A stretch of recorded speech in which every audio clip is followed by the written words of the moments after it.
Hello and good day, pre-algebra, covering CO27. One more formula for you, not the last formula, so another formula, to find the percent of change. So in previous objectives, particularly 24 and 25, we looked at starting with an amount and increasing it by a percentage to get a new amount, or starting with an amount and decreasing it by a percentage to get a new amount. Okay. In 27, we're looking at the original amount and the final amount and trying to solve for what was the percent of increase or what was the percent of decrease. So the difference between 27 and objective 24 and 25, in 24 and 25, you're given the original and the percentage to find the new amount. In 27, we're given the original, given the new, and we're solving for the percentage. Okay, so yet another way to kind of manipulate this part, whole, percent relationship here to get all this information for us. So luckily, there's really only one formula to use here. It's not like you could do this or do this, and sometimes things get lost there, but one formula. And so here we go. Last year's 8th grade class had 40 students. This year's class has 50. What is the, no, it's not true. What is the percent of increase from last year to this year? Okay, so the two pieces that we're looking for here is we're looking for original. I'm just going to kind of jot them in the margin here. Original and new. Okay, those are the two things you're looking for. And the original value is always what happens first. So if we're talking about last year's class having 40 students and this year's class having 50, which one happened first? Last year, this year? Last year, right? So our 40 is going to be our original. Okay? And then what's happening this year, this 50, try that again, there you go, is going to be the new. That's the identification piece that you need to find here. What's the original and what's the new? Because the formula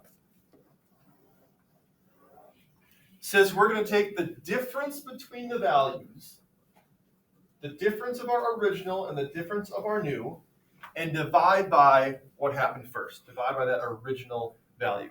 So what does the word difference mean in math terms, operational terms? The word difference, Abby? Subtraction. Okay?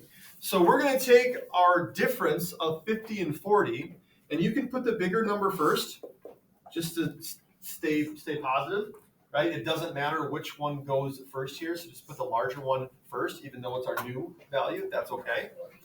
And we're going to be dividing that by the original value. This is the one that matters, right? It's very important that you use the original value here, which was 40.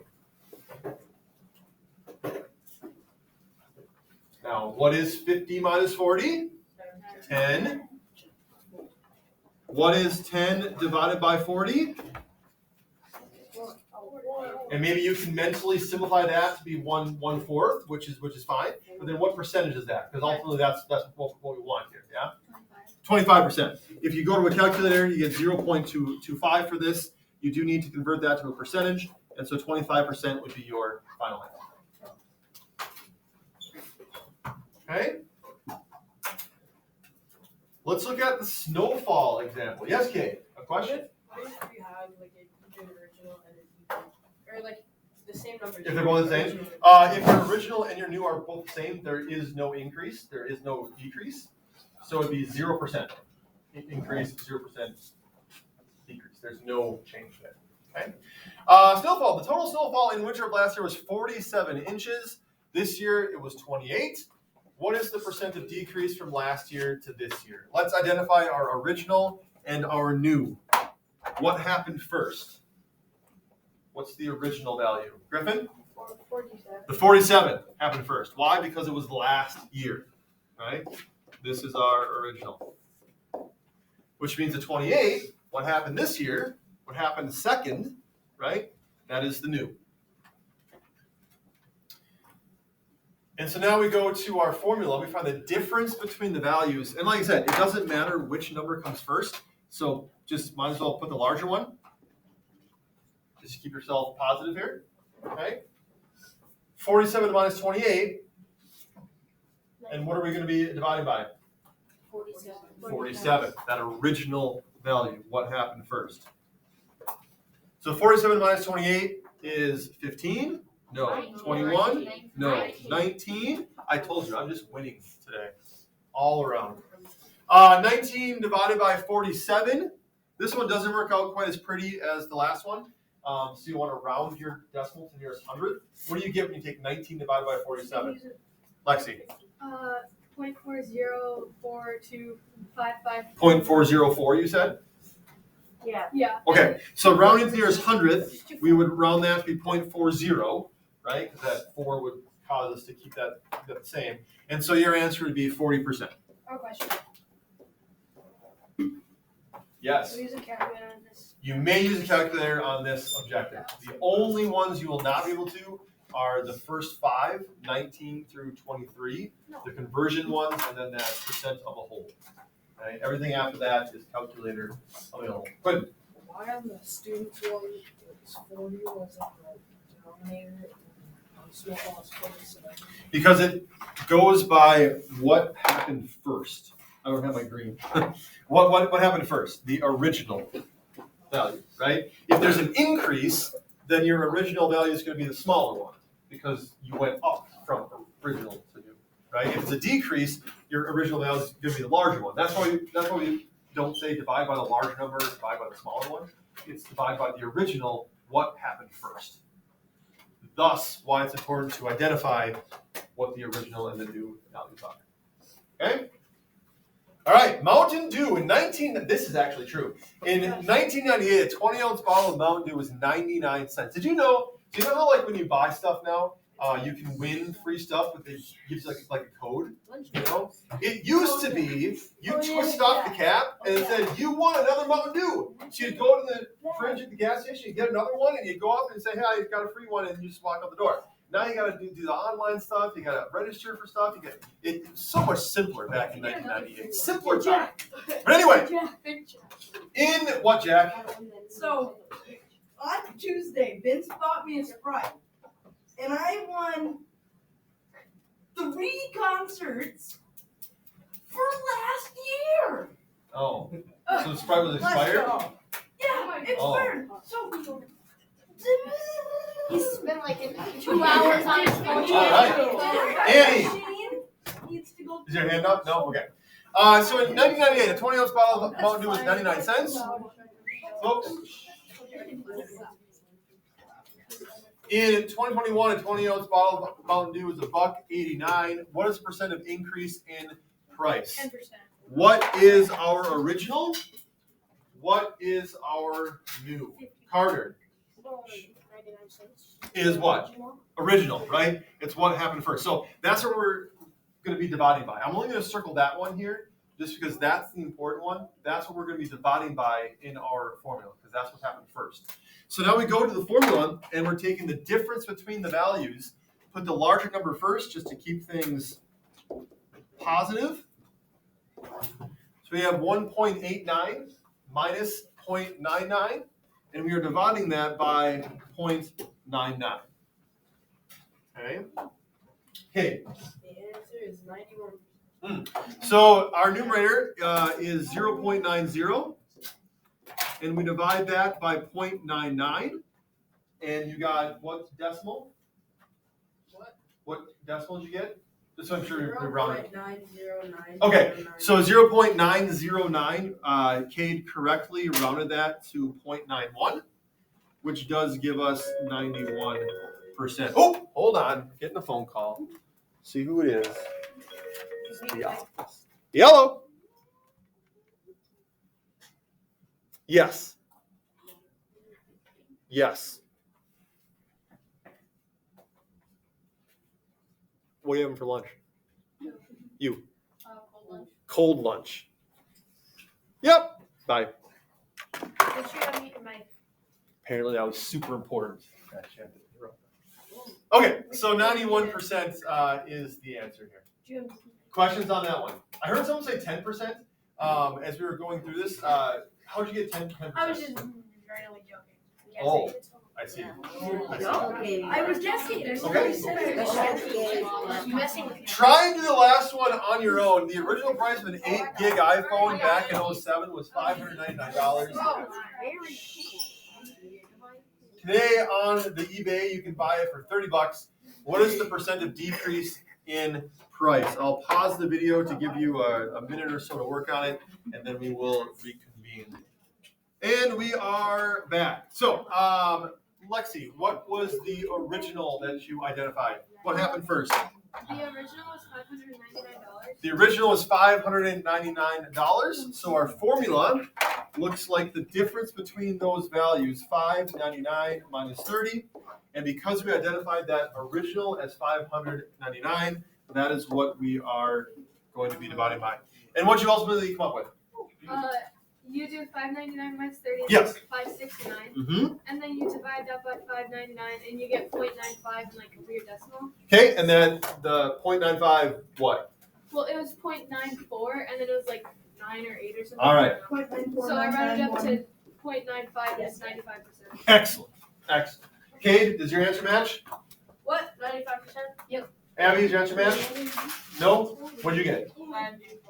Okay, so you stick round. Just make sure you round. Round it up. Questions, comments, concerns, complaints, comments, congratulations, criticisms on this. Congratulations! Thank you, John. Okay. Your assignment for tomorrow, actually, I tried to make it. Oh no, we got some more. Here. 3, 2, 1. You are quiet. Thank you. Turn up. Your assignment for tomorrow will include these 4 here. It's pretty straightforward. I identify the original and the new for you, so it's just practice plugging into the formula. Make sure that you are rounding there. On the back page, though, or the second page, we're looking at the U.S. population through the last couple centuries here. Okay, and I want to talk about this first one because it tends to throw people off a little bit. When we say find the percent of increase between 1800 and 1850, what's our original and what's our new here, Cade? 1800 is the original. The original is 1800, and I've had kids in the past go to their formula and take 1850 minus 1800 divided by 1800. No, that's not what I'm looking for. We're looking for the percent of increase in the population. So those who aren't really reading directions just see the numbers and they plug them in the formula and they move on with that, right? But we're looking for what is the increase in population. So we throw this top part here, and if 1800 is our original, we're looking at what is the population in 1800. Okay, that's the number that we're going to be using. Not the year, but the population. Then in 1850, we're looking at 23,191,876. Okay, so our formula is going to be the large number, 23,191,876, minus 5,308,483, and we are dividing that by 5,308,483. Okay. So we do that, and I encourage you to do it in your calculator now. 23,191,876 minus 5,308,483 divided by 5,308,483. Okay, and the decimal that we get is 3.37 after we round. 3.37. What does that mean as a percentage? And here's where kids kind of get tripped up a little bit. Why? 337. It's 337%. Just like you had to convert your decimals to percentages on the first page, you've got to convert your decimals to percentages on this page as well. Now, someone explain to me how we can get a percentage of 337%. Jack? Because you move the decimal to the right to convert. But why does that answer make sense for this particular question? Well, because 100% would be if it stayed the same, 200 would be if it doubled, but it's tripled being 300. Actually, 100% would mean it doubled, right? 0% would mean it didn't change. If the percent of increase was 100%, it would mean it would double. This actually more than quadrupled, right? 5 million times 4 is 20 million. We're beyond that.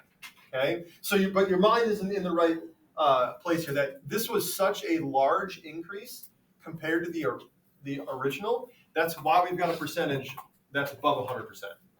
Okay. Most common wrong answer. Dayton, turn around, please. Folks who put 3.37%, which is not what that value represents. Okay, it's 337%. So just watch out for that. Next one, letter B, 1850 is the original, 1900 is the new, and so on and so forth. Okay? So that's just added in. Wait, I don't get that then. What did we do with the percent? 3.37 was the decimal value that we got from our formula. So we had to convert that to a percentage. Okay. And if you remember, the process for converting a decimal to percentage is move that decimal point over to the right 2 places. But the answer is still 337. 337%, yes. That's the answer? That's the answer. Correct. Okay. So we got 3 more calculations similar to that. Then some questions down at the bottom. Between which years is the percent of increase of the U.S. population the greatest? Between which years is the percent of increase of the U.S. population the least? And then does a smaller percent of increase mean the population increased by less people? Explain. Using values adjusted for inflation, the U.S. median household income in 1970 was $42,000, almost 43. In 2021, it was almost $88,000. Find the percent of increase from 1970 to 2021, and then count your blessings because worldwide median household income was only about $10,000. And finally, which is the greatest percent of change?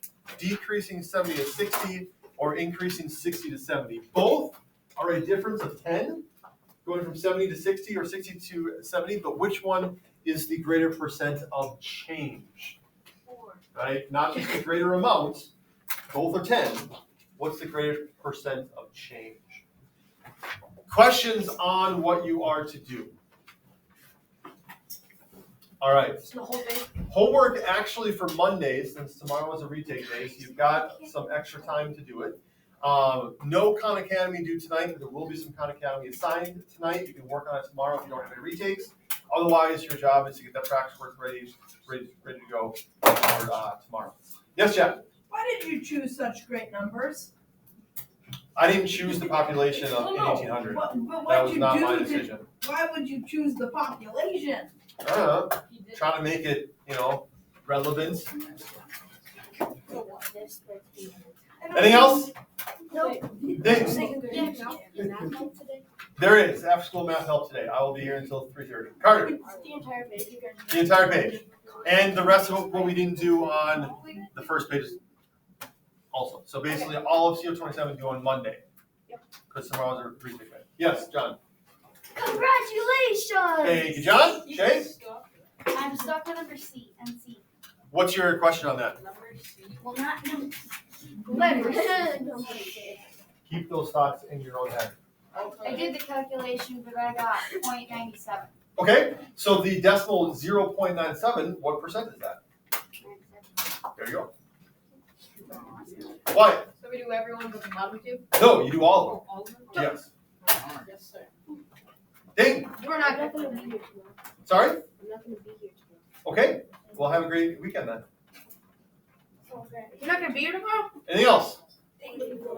All right, folks, that's math. Don't forget to like and subscribe.